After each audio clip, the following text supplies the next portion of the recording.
আসসালামু আলাইকুম রহমতুল্লাহ। স্ক্রিনে যে ছবিটা দেখেন সবই তাকে চিনেন। তার নাম দেখে ডাকতো তাকে গুগু মুন্সি বলে।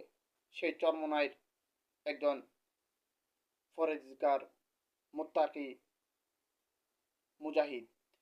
দুনিয়ার থেকে সেই ৩২ বছরেরও বেশি হয়ে গেছে, চলে গেছে, কিন্তু পদ্মার ভাঙ্গনে তাকে কত সুন্দর লাশ পাওয়া গেছে। তার আত্মীয় স্বজনেরা সেই জায়গা থেকে অন্য জায়গায় তাকে দাফন করছে। দেখেন কত সুন্দর,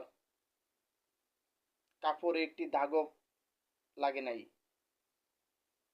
আমরা যদি আল্লাহর জন্য নিজের জীবনটা বিলিয়ে দিই, অবশ্যই আল্লাহ এর প্রতিদান দিবে। আসুন আমরা সবাই সেই গুগু মুন্সির মতন আল্লাহকে রাজি খুশি করে অন্ধকার কবরে যাই। দুনিয়াতে থাকা অবস্থায় আসুন আমরা সবাই ৫ ওয়াক্ত নামাজ আদায় করি, আল্লাহ রসুল সাল্লাল্লাহু আলাইহি ওয়াসাল্লামের সুন্নতের উপর আমল করি। অবশ্যই এর প্রতিদান আল্লাহ আমাদেরকে দিবে।